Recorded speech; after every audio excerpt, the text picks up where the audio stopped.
Ladies and gentlemen, sports fans alike, welcome to another edition of Bill Swerski, Sports Talk Chicago. One of the couple, two, three best podcasts around. So sit back, grab yourself a cold one and a Polish sausage, park your keister in the French room, and listen to Bill Swerski, Sports Talk Chicago. In Chicago, you know that all sports rock. The Bears, Hawks, Bulls, Cubs, and Sox. Pick your favorite, you can choose. As long as the Packers lose. For everything you need to know, it's Bill Swerski, Sports Talk Chicago.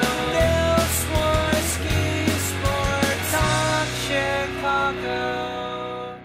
Hey everybody, welcome to another edition of Bill Swerski, Sports Talk Chicago. This is your host, Sean. We've got an exciting episode for you today. We're talking Blackhawks in the conference finals, the Bulls losing out to Lebron again, the Cubs and the White Sox on fire in baseball. But first, for those of you that don't know the show, we are a by the fans, for the fans show, unlike some of the other stations here in Chicago that are completely rude to the listeners and don't ever put their comments on the air or make them wait on hold for an hour and then still never get on the air with them. This is a by the fans, for the fans show. If you want to call in, you can call in. If you want to email, tweet, Facebook, however you want to do it, your opinion is welcome. And with that, though, is you need to participate. So send us emails, send us tweets, send us whatevers.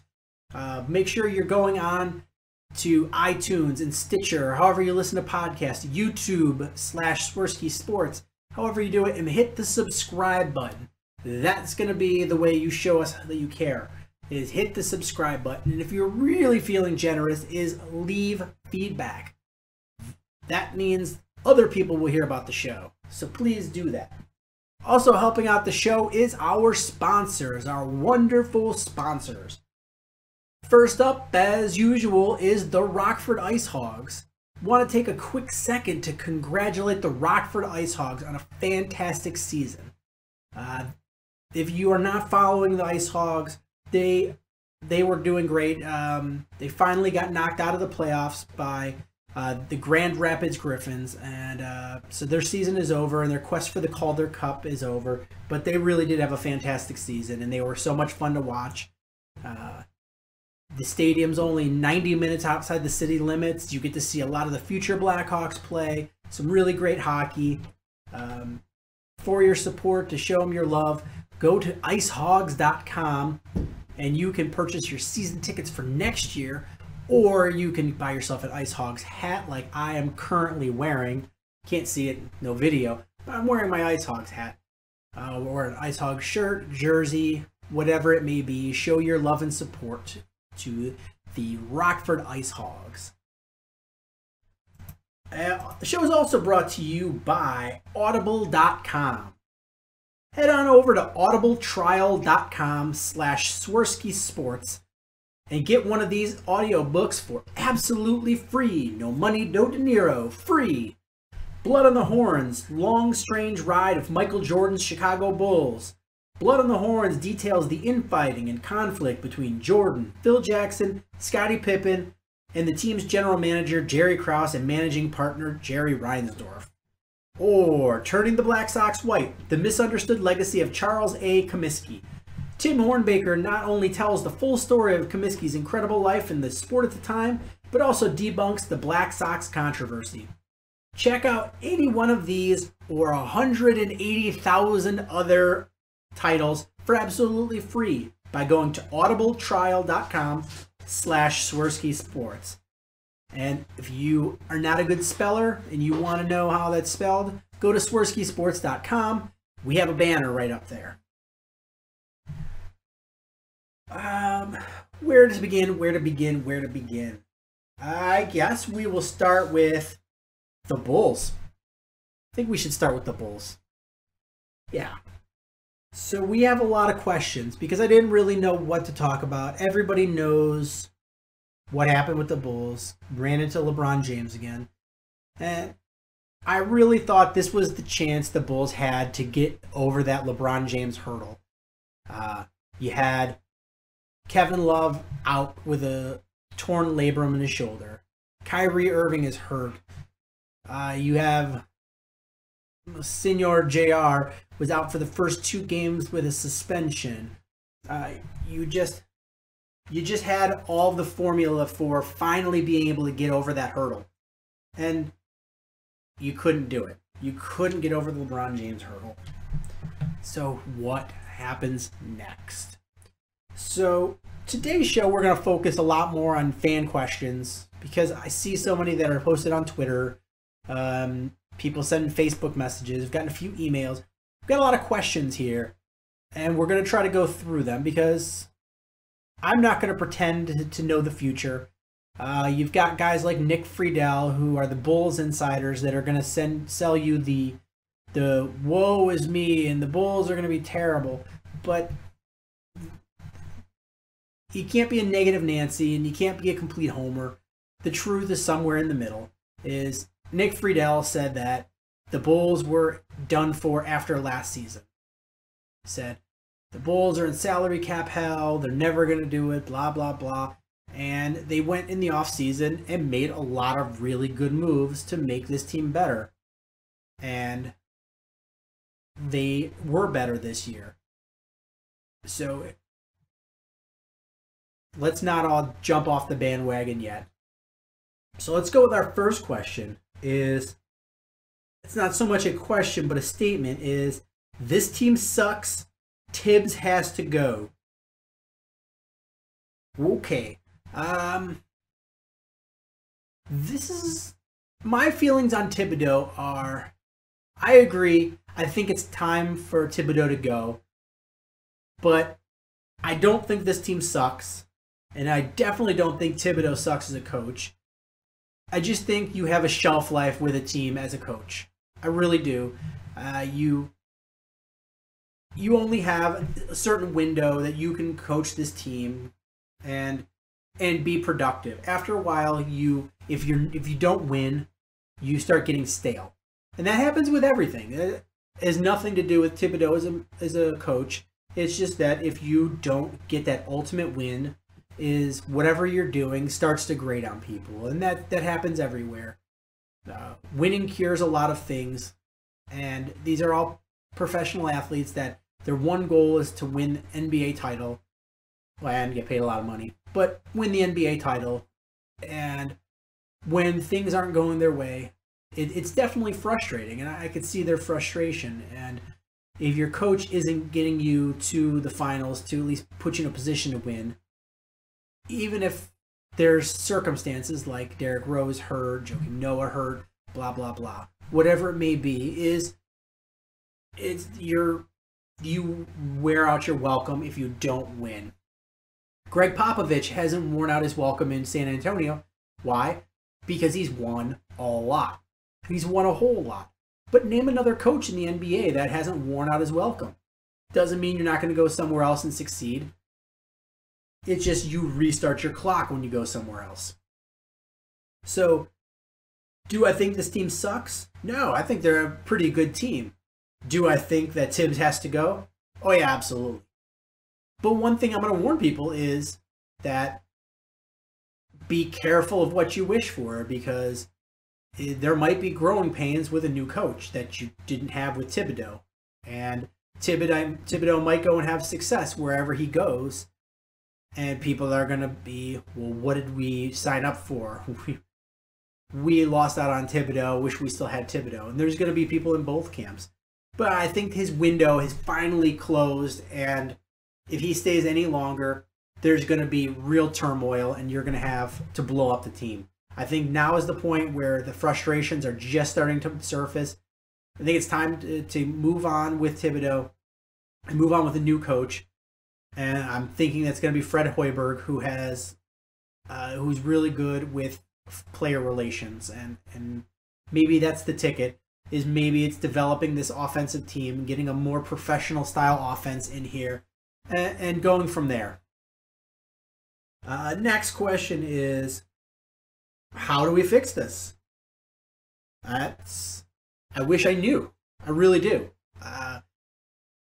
The problem is with the Bulls, and there's one simple problem that And it has no fix really, and that's we don't have LeBron James. I mean, I hate to say it, but one Derrick Rose plus one Paul Gasol plus one Jimmy Butler plus one-legged Joakim Noah does not equal one LeBron James. And we were clearly seeing that year after year after year. So without getting LeBron James, I don't know what else you do. There's a few things that I think they might have to do to be competitive. I think one is move away from Taj Gibson. I think he's hit his peak. Don't think you're going to get any better with him. I think you move, if you can, move away from Joakim Noah. He's owed a lot of money left on his contract, and he's not the same guy. His legs and knees are shot. So I don't think you've got much more in Joakim Noah.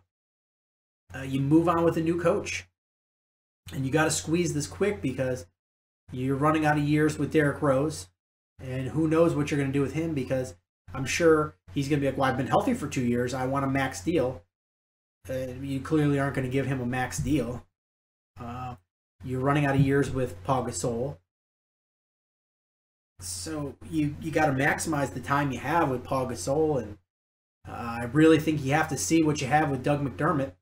Thibodeau didn't give him the time of day. Didn't give him a chance to be in there and play. I think you're stuck with Kirk Heinrich for another year because he's got a player option on his deal. So I think in order to maintain any sort of cap flexibility is you're going to have to try to get rid of Taj and get rid of Joakim Noah. If you can do that, then and you're able to trade Tom Thibodeau, and that's going to be a big key, is you're going to get a draft pick that's somewhere in the 20s. So you're not going to get the best of draft picks. But if you're able to trade Thibodeau, and what's going to happen is you're going to have a lot of teams. You're probably going to have 8 teams that are interested in Thibodeau's services. They're all going to balk when you say, yeah, I want a first-round draft pick for Tom Thibodeau.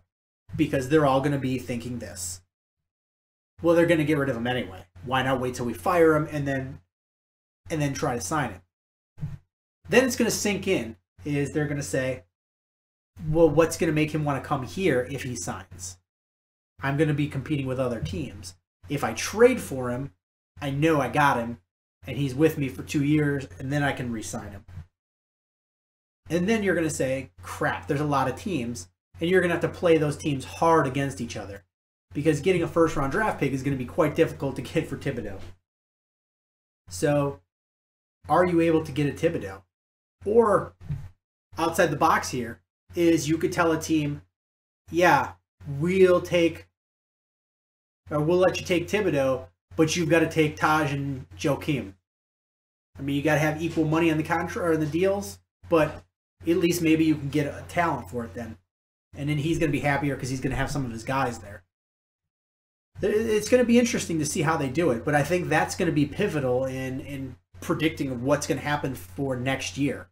Is you need to be able to have some sort of financial flexibility, and if you can add a second first-round draft pick again, then you can try to trade up again and get the guy you want, and we'll see what we can do there.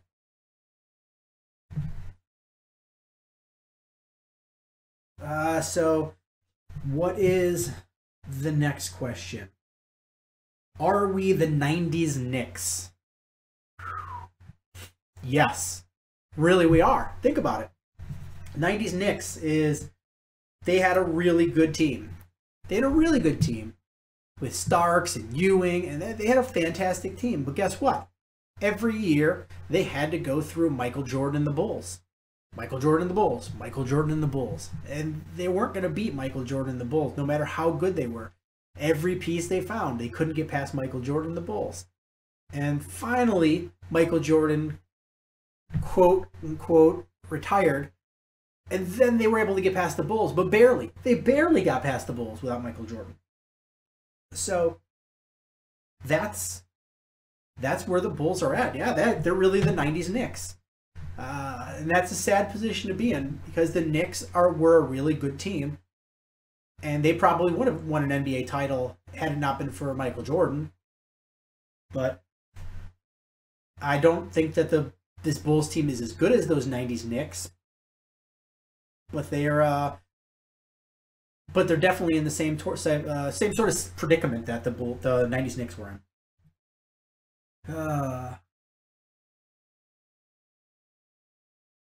Will the Bulls give Jimmy Butler a max contract? Yes. They really are going to have no choice. The Lakers are putting the moves on Jimmy Butler. There's going to be other teams that want Jimmy Butler's services, and you're going to have to give him a lot of money. And is Jimmy worth it? Yeah. He's a great defender. He's a good scorer. You're going to lose out on him otherwise. And if you lose out on Jimmy Butler, who else are you going to sign? That's the problem, is who else are you going to sign? Who are you going to use that money on? That's the issue there. So you're sort of painted into a corner of giving Jimmy the money. You should have signed him and locked him up earlier. You didn't. Now you're going to have to pony up the money. That's the way things work. One last question is do you see the Bulls ever beating LeBron James? Yeah. Because no matter how good LeBron James is, he's not Michael Jordan. Michael Jordan would will his team to win. He was going to find a way for his team to win. LeBron's already shown that he can lose. The Spurs have beat him. The Mavericks have beat him. He can be beat, even with those really good Miami Heat teams. Next year, who knows what happens with the Cavaliers, because Kevin Love is probably not coming back. You're gonna have a lot of holes on that Cavaliers team, and they're not that good they're a decent team without LeBron, but LeBron makes everybody around him better.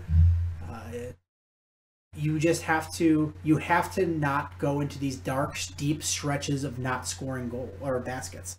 That's what happened. I think the Bulls were a better team than the Cleveland Cavaliers, but they don't have a very good offense. Here's the thing is the Bulls, the offense they ran under Tom Thibodeau was a really simple offense, easy to scheme, easy to dissect. You knew what they were going to do. And if you didn't have people shooting lights out or Derek penetrating where you couldn't stop him, you knew what the Bulls were going to do, and it was easy to defend. Really good defensive teams had not much problems being able to shut down the Bulls' offense. It's been that way for a long time. That's why they had so much trouble with the Miami Heat, is they could keep it close, but when it came down to crunch time, is the Heat could put the clamps down on their offense, and the Bulls couldn't do that same clamping on Miami's offense. And that's what happened, is the Bulls' offense went into... if you could take out like a 10-minute stretch of every one of these games, the Bulls win this series. So it's silly to say the Bulls are terrible and they suck and they have no chance, because if you could go even take out a 6-minute stretch in every single one of these games, the Bulls would win the series. They just went in this cold streak, and they keep saying, well, they need a secondary scorer, and they do. They had Jimmy Butler. They got Paul Gasol. And they didn't have Paul Gasol for several of the games in that series. But scorers now. It's just professional offense. And Tom Thibodeau's not going to provide that for you. So if you can go with a coach that can bring in a more player-friendly offense, a more progressive offense, yeah, you do got a chance to beat LeBron. But you're going to have to play this really smart because you don't have much wiggle room. LeBron James, the Cleveland Cavaliers have wiggle room because they have LeBron James. If they make a mistake, they still have LeBron James. They have the best player in the game. The Bulls don't have that luxury, so they're going to have to be very smart. They're going to have to make key trades. They're going to have to make bold trades. Trading Joakim, trading Taj, trading Thibodeau. Those are bold trades. Trading up in the draft to try to get somebody that can be an impact player. Seeing what you have in Doug McDermott. bringing in a new coach and trying to put in a better offense, utilize your scorers. Are they going to be able to keep Mike Dunleavy? That's a huge question because Dunleavy was the huge cog in this offense. Maybe a new offense won't need the Mike Dunleavy, but this team needed the Mike Dunleavy. So it's not all lost, but there is a lot of concern because this is a team that needs to be perfect in order to go on to play. They don't have a lot of wiggle room. So, like I said, look for Gar Forman and John Paxson to make some really shrewd, bold moves. And they're going to have to in order to keep this team. You're going to have to keep Paul Gasol fresh. You're going to have to move Taj Gibson, that contract he has. You're going to have to move that contract Joakim Noah has. You're going to have to sign Jimmy to the max deal. You're going to have to hope that Doug McDermott is everything you hoped for when you traded 2 picks in the first round to get him. And you're going to have to utilize Nikolai Mirotic better. That's where you're going to have to go. So it's not all lost on the Bulls, but it's going to be a very interesting offseason. I think it's going to be an even more interesting offseason than last year, which was a really interesting offseason for the Bulls. Let's move on to the Blackhawks. And last time we talked about the Blackhawks is Roosevelt broke his ankle really badly. And we had all talked about how bad Roosevelt had played. And he did. In that first series against Nashville, he was terrible. And that made 2 playoff series in a row that he was really bad. Because the last one, last year against the LA Kings, Michael Roosevelt was really bad. And he was part of the reason that the Blackhawks lost. And then in the first series against Nashville, he wasn't very good. But going forward against Minnesota, he was really good. And you're going to get a few bonehead plays from Michael Roosevelt, and he can't skate like he used to. But for the most part, he's pretty steady. And you're going to get an average player. You're going to get a guy who is he's pretty steady. And he's going to make a boneheaded play, but he's also going to make a good play to try to make up for it. I know I badmouth Michael Roosevelt a lot, and you do need to get better from Michael Roosevelt, but it's not with David Rundblatt. My hope was at least with David Rundblatt is that he skates a lot better than Michael Roosevelt, and you can utilize that speed. But David Rundblatt was the reason that the Anaheim Ducks scored those first 2 goals. If David Rundblatt makes Michael Roosevelt plays, they don't score those first 2 goals, and what you have is a 1-1 tie going into the late into the third. And that plays really well for the Blackhawks. It just those two goals came, and it just kind of the wheels started to come off. So you need to know what are the Blackhawks going to do with that last defensive pairing going forward. There's only so many minutes you can play Duncan Keith and Brent Seabrook. You're gonna burn those guys out. You've got Kyle Comiskey. That's definitely an option to play, and he's a little bit more of an unknown, but I think he's a much better defensive player. Rundblatt is a much better offensive player, but I don't think his offensive prowess makes up for his defensive lapses. Another option is the Blackhawks brought up 4 players from the Rockford IceHogs because the IceHogs season ended. So the Blackhawks announced that they're going to recall 4 players. Philip Deneau, Ryan Hartman, and then 2 defensemen, Villapoka and Victor Svedberg. So you've got a couple more options as far as defensemen. Who are they going to go with? My other concern is you got old man Chemo that's just not playing like his old self. He just doesn't look good. He's slow on the plays, and he's only playing like 6 minutes a game. That's so. what you're doing is you're leaving it down to 4 defensemen. That's really not a good position to be in. You're going to have a difficult time beating the Anaheim Ducks with 4 defensemen. And then to go on and play a whole nother series against, in the Stanley Cup Finals, if you do get by Anaheim with 4 defensemen, you're really putting yourself in a pickle, and you're just asking for players to get hurt, or you're burning players out. They're trying to mask David Rundblad as much as possible, but there's only so much you can mask a guy. So they're going to have to rely on other players that maybe Coach Q isn't as comfortable with, and they're going to have to do that. There's no ifs, ands, or buts about it. Power play play's got to come through and score. The power play against Anaheim, and we saw a lot of the things that we thought we were going to see against Anaheim. It's their defensemen are not that great. We saw really good defensemen in the Nashville series. We saw really good defensemen in the Minnesota series. We are not seeing good defensemen in the Anaheim series. And if you notice, we kept the puck in our offensive zone a lot. When we got it there, we kept it in there. When we get the power play, we've got to convert that. We've got to utilize that power play and take advantage and score on those. No cute stuff.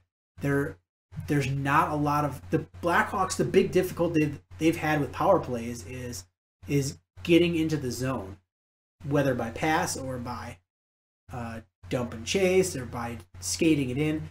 That's where the difficulty's been. And once they've been able to set up that offense, they've been able to utilize the talent that they have. They're scoring. But the problem is that they have difficulty getting it into the zone to set up the offense. But against Anaheim, they're able to skate it right in. That's not the problem. So they've got to start converting on these power plays. Everybody knows the Ducks defensemen are not that great, but the issue comes in is that their offense is really fantastic and their goalie is playing lights out.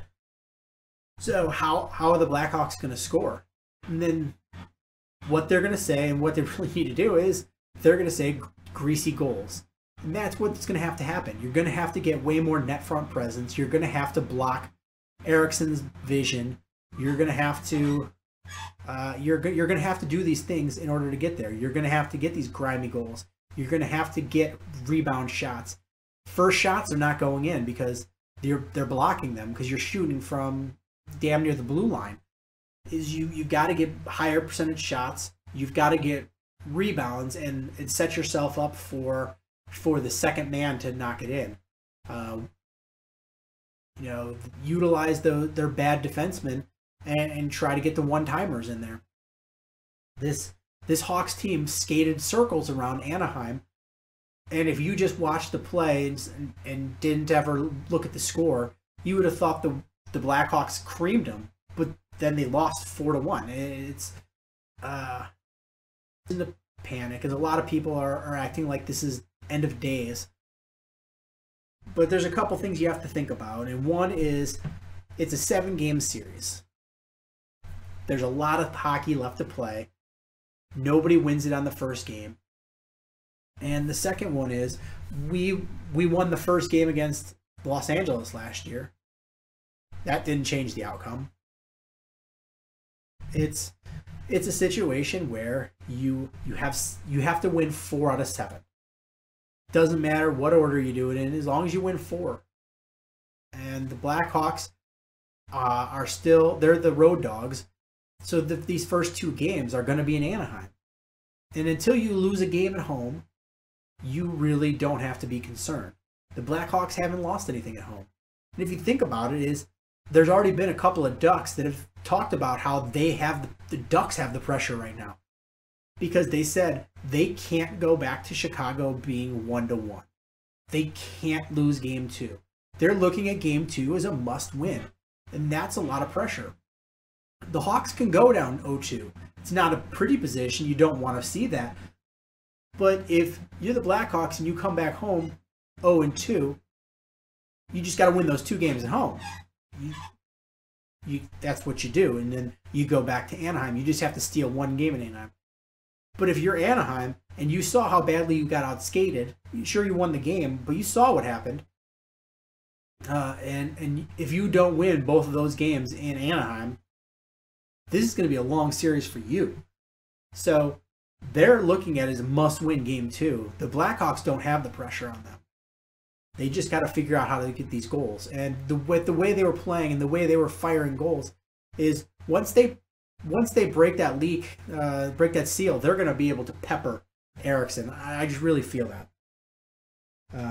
Just got to get a lot more net front presence and a lot of greasy goals. So really, I didn't get a lot of Blackhawks. I got a lot of griping as far as messages, and it's the season's over or they're done, and that's just really not the case because, like I said, until you lose at home and until you're out, you're not out. This Blackhawks team has so much more experience than the Anaheim Ducks. They've got better talent. They're faster. They got better defensemen. It's putting it all together. And this is a different team than they've seen. They're used to, in the earlier rounds in the playoffs, playing a really tough, physical, defensive-minded teams. And this is a team that's not like that. They're built for offense, and it's a different team than they've seen. So it's just figuring out that style of play. They only played the Ducks 3 times in the regular season. They lost the first one 1-0, and then they won the next 2 4-1. So it's not over. It's not over. It's not over. Quickly about the Bears. Not much to say there. A couple questions is, one, why didn't the Bears go straight defense in the draft? I think I've talked about this in previous episodes. I loved the Bears draft. In fact, if you go through in my mocks, I picked 5 of the 6 guys the Bears picked. 5 of the 6. That's pretty darn good. The offensive lineman they drafted in the 6th round, he wasn't even on my radar. I didn't know about him. I hadn't seen any film. So he's the anomaly. But the way I look at it is the Bears really feel, and I said this last year, is this team, people were like, oh, this team is so terrible. The talent gap isn't there. And I said, there are holes that you have to fill, but they're not as lacking of talent as you think that they are. This team has some talent. They just had really bad coaching. They weren't playing as a team. They gave up in the season. There was a lot of turmoil on this team, but no talent wasn't the right thing. So the Bears feel like the defense, they've addressed some things in free agency. They brought in Antrell Roll, Pernell McPhee, Sam Acho, Ray McDonald, Jarvis Jenkins. They've brought in some guys, and they feel like with the guys they have, with the guys they already had before they brought in some free agencies, and John Fox and Vic Fangio, they're going to be able to compete. They feel like coaching is going to be the X factor. That's going to be what solidifies this team and makes them play better. And they feel like if they are going to be able to find what the strengths and weaknesses of their players are, and they're going to be able to put them in the best position possible to make the plays. And they're going to put them in a scheme that's going to be the best possible scheme against who they're playing. And I feel like they're going to get to the quarterback better than they were, which makes the defensive backs look better than they are. So why didn't the Bears go straight defense? Because they went in with the philosophy of, A, we think our defense is better than you think they are. We think our coaches are better than other coaches. And they also went in with the philosophy of, we're going to take the best player available. And that really takes discipline. If you're there in the 2nd round and you're like, we need a safety so bad, are you going to reach for a safety that maybe you have only as a 3rd round grade on your board? That's the next best safety. Or are you going to say, well, we're going to take Eddie Goldman? Or in your 1st round, if you have if you only have, like, I think Leonard Williams was probably going to be somebody that they didn't think would fall to them, but almost fell to them. That's a game changer is with Leonard Williams, is because you put him in there across from Ray McDonald. Suddenly that defensive line looks pretty sick. You have Jared Allen and Pernell McPhee and Ray McDonald and Leonard Williams and Jay Ratliff. That's a hell of a defensive line. But when Leonard Williams got picked up by the Jets, what you were left with is who's the best player on the board. Hands down, it's Kevin White. So why are you going to pick somebody else? Because you're losing value. Sure, you could have taken Landon Collins, but guess what? Landon Collins and some of the fans that I talked to at the draft were like, I liked the safety from Alabama. But guess what? Is he didn't get picked 8th. He didn't get picked 9th. He got picked 33rd. 33rd. So if you take him at number 7, look at that big gap in there. You're not closing the talent gap that way. If you want to beat the Green Bay Packers, you've got to take the best player available because you need, on every level, be better talent than them. They are. And Kevin White gives you, he's a special player. Landon Collins is a nice player, but he's not a special player. And if you keep overpicking people, you're not gonna win. You have to maintain that discipline of picking the best player available.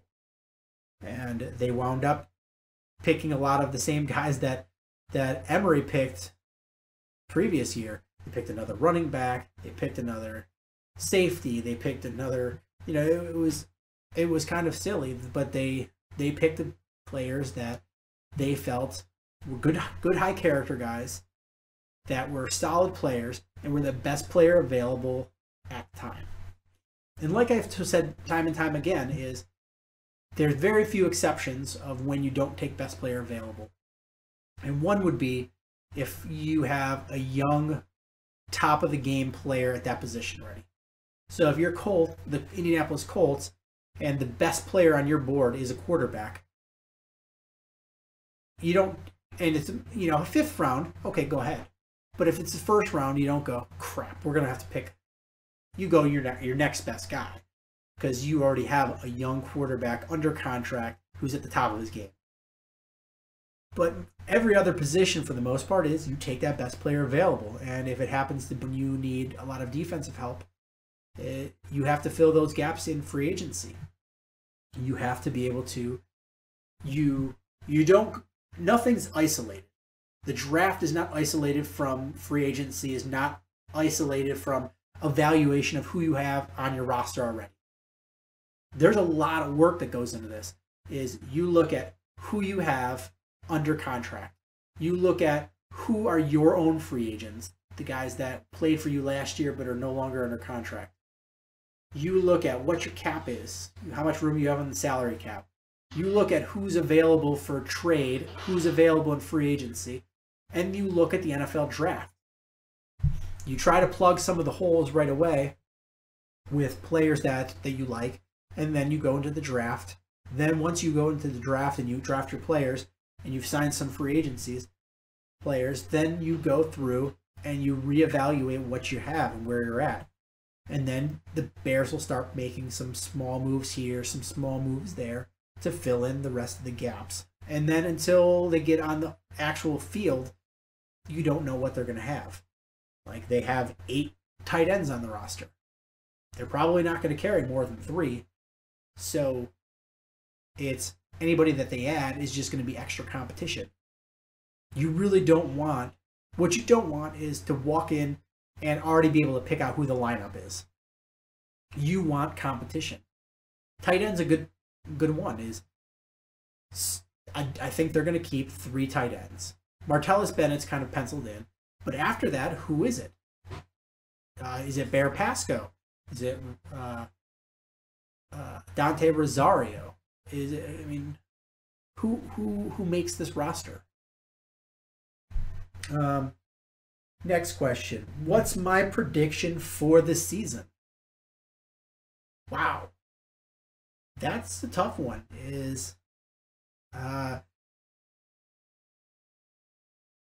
If you're just asking me straight gut without any sort of seeing where they're at and what the injuries are after the preseason, and without even having the schedule in front of me, I'm going to say 9-7. I'm going to say that they come back with a winning record. They play tough. I think they still lose 2 to Green Bay, but I'm going to say 9-7.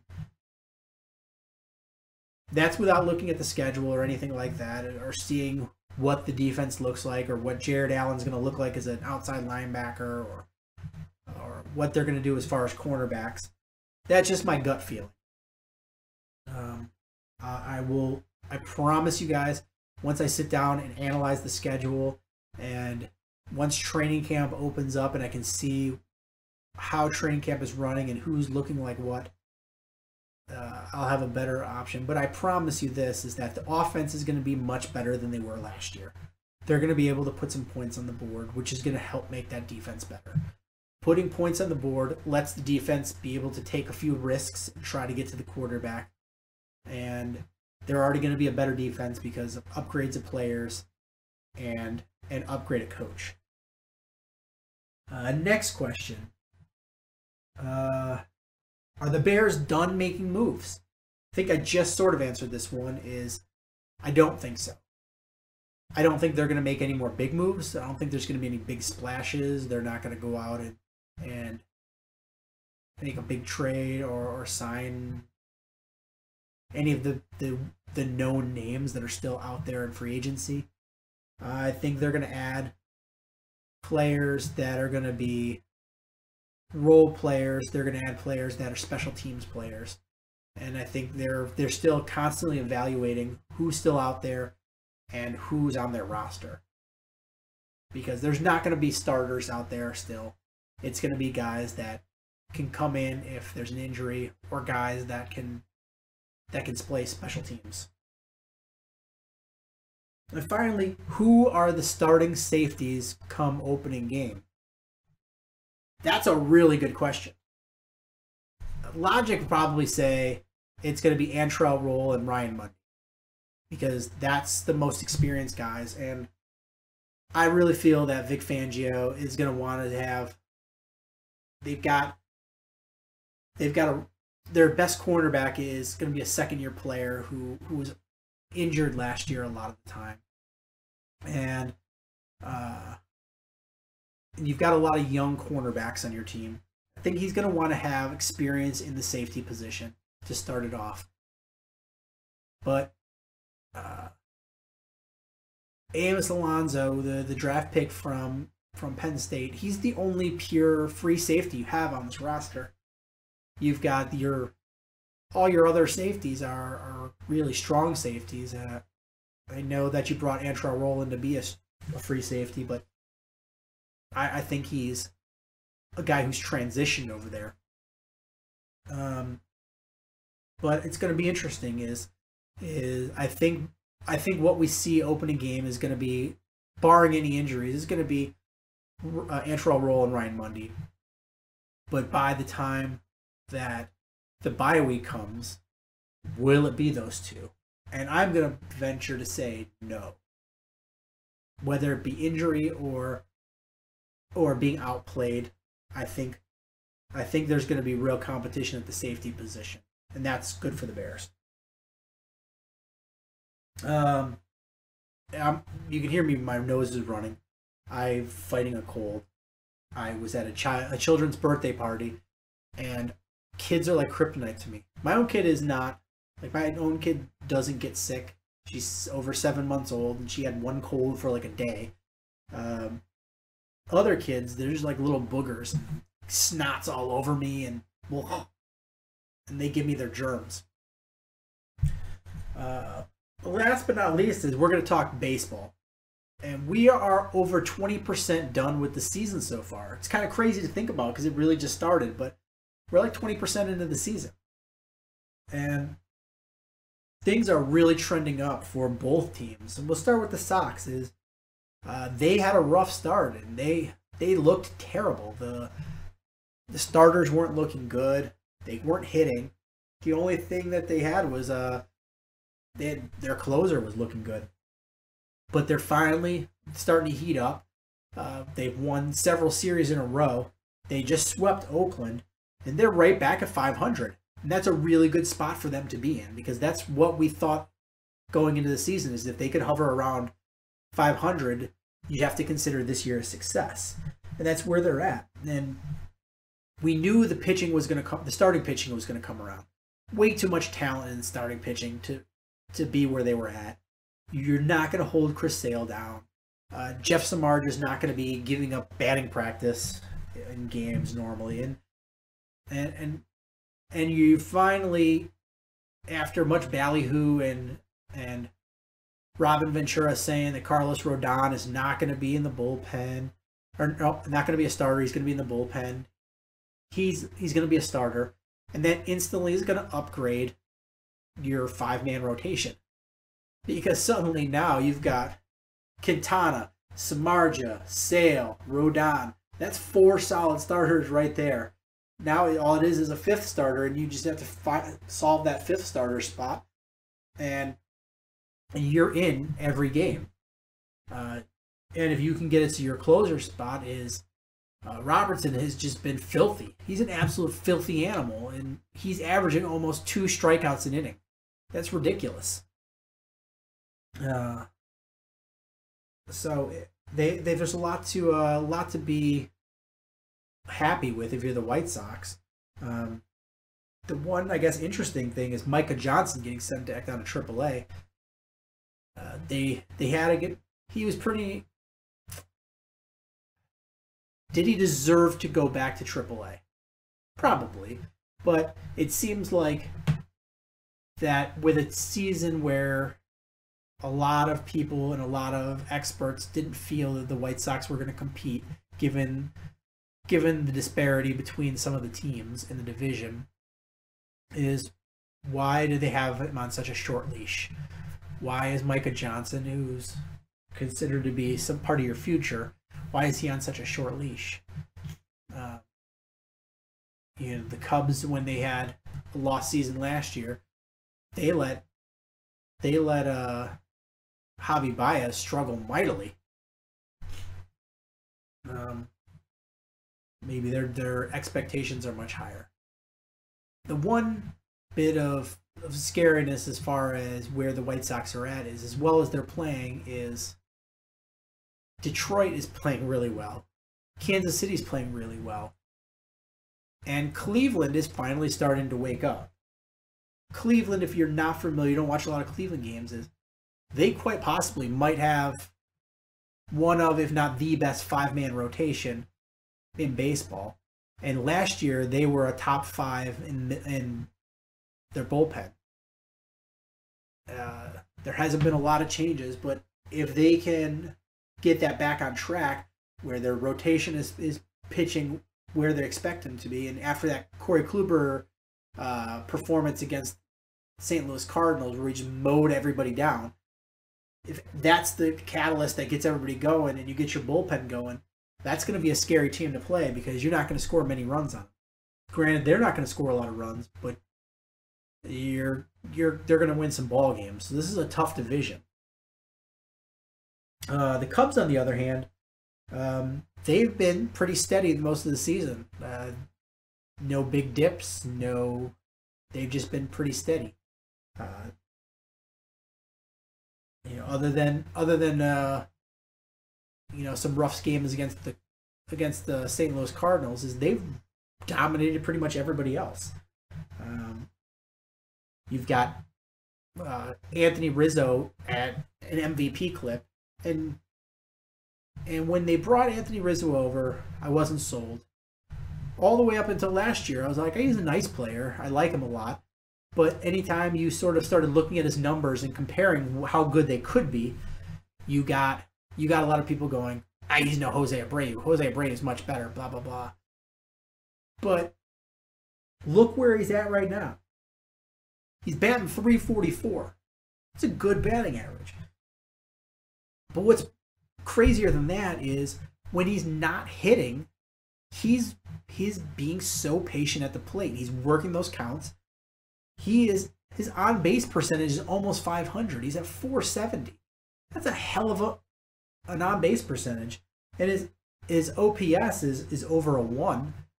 Like that's really good. He's got 8 home runs already, and he's on pace to have 35 home runs and over 100 RBIs. And he's really been the cog that's keeping this engine turning. And sure, what you're seeing with the Cubs that you haven't seen in a long time is they're playing small ball. They're getting walks. They're winning games on a walk-off walk. They're getting the intangibles. Normally it's the bumbling, stumbling Cubs that maybe tied in the 11th inning and 2 infielders collide on a pop-up and drop the ball and somebody scores. They're on the other side of that now. Is other teams are making mistakes and the Cubs are capitalizing. The other teams are walking in a run and to win the game in the bottom of the 9th. The Cubs are the ones that are working the count. And you wonder how you get rid of managers and how you do all these things. And Joe Madden is showing you why.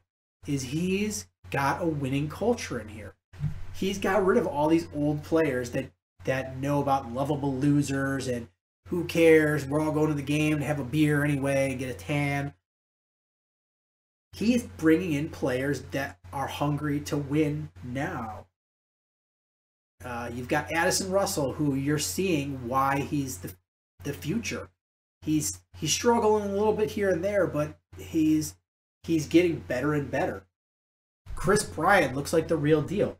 He went through a slump finally. I mean, last year he didn't have a slump at all, and this year he finally went in a little bit of slump, but he's already working himself out of it. And the cool part is even when he's not hitting, he's walking.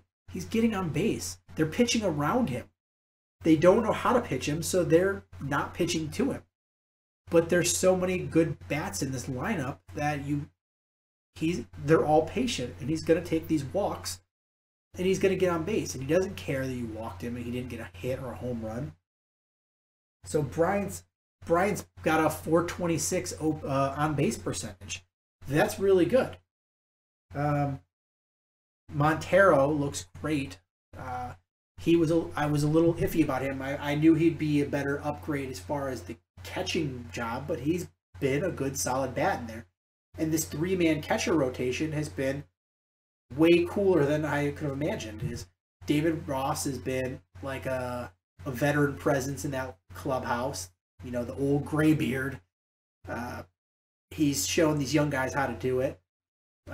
Miguel Montero is the workhorse, and so it's nice to be able to bring in, like a Wellington Castillo to spell everybody and to pinch hit because he's not a bad hitter. So it's a nice problem to have. The only issue that you've had so far is you're taxing your bullpen. Is the starters aren't going very 5-6 innings, maybe even 7 innings in the case of Jason Hamill. So you're burning through these arms of the bullpen. And I mean, so much so that you almost think that Jed and Theo are gonna bring in an extra arm for the bullpen. And what they did do is they took Travis Wood and moved him into the bullpen, which was kind of a surprise move, taking him out of the rotation because he's always been a starter, moving him into the bullpen. And I'm thinking all signs are pointing to Tyoshi Iwata is going to take that 5th starter spot. And we'll see. But you've got Arrieta, even though his win-loss record is not showing it, has been good this year. And John Lester has had a couple of quality starts in a row. He's finally starting to get into the groove. And that's perfect timing because the St. Louis Cardinals are a tough team, and you can't fall behind when you hit a slump. You can't give up too much ground because they're not going to slump for a long time, and you need to be able to chip away. And that's sort of what the Cubs are doing. Is they had a little bit of a rough stretch, but they didn't lose much ground, and now they're just pacing themselves and sort of right behind the St. Louis Cardinals. Does that mean I think that they're going to beat the Cardinals in the division? Possible. I don't see it, but that wild card is a real possibility. And we are far enough along in the season, about 20%, to say that we see trends and we see where things are going and we see what needs to change and what they need to get better at or continue at. And as far as the Cubs, it's you need Kyle Hendricks is pitching well. He just needs to put it all together like he did last year, and I think that he's going to do it. Now that you've got Arrieta who's pitching well, and Lester's starting to pitch well, and you got to get those two in sync of having that 1-2 combo. Jason Hamill's been great. If you can solve that fifth starter spot and not burn through your bullpen, you get these pitchers going at least 7 innings. You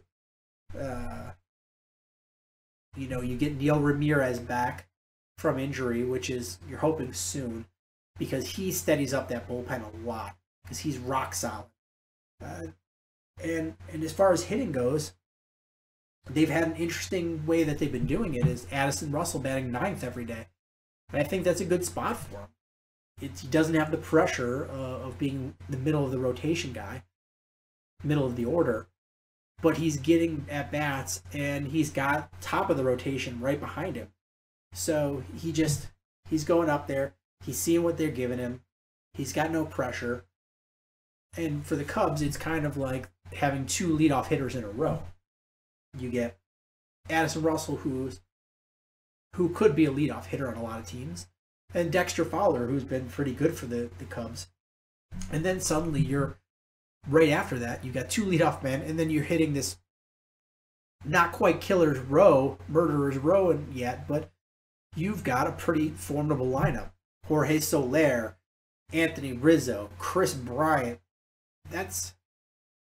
You're starting to throw guys out there and really forcing these pitchers to work. You're working their counts. You're forcing them to not pitch around anybody. You're getting walks. You're getting timely base hits. You have a can't say die team. That's impressive. So they need to keep up with the working the counts because that's going to help them going forward. Is most teams, once you can get them to their bullpen, that's when you're going to start tagging them for runs. So they got to keep working the count like they are. They need Soler to get back to the way he was in the first month of the season. And I think he's working his way back there. You need to figure out that 5th starter spot and get Neil Ramirez back and healthy. And I think you're going to have a really solid team and a really solid chance to make the postseason.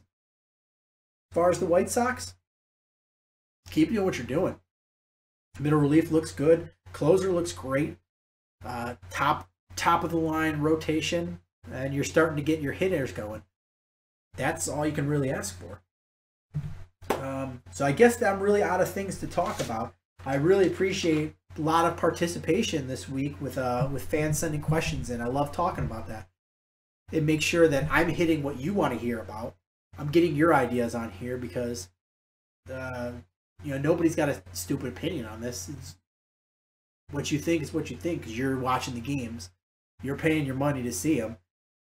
You have the right to have an opinion about it. But that's going to be it. Like I said, hit the Rockford Ice Hogs at icehogs.com. Go to audibletrials.com/Swerski Sports.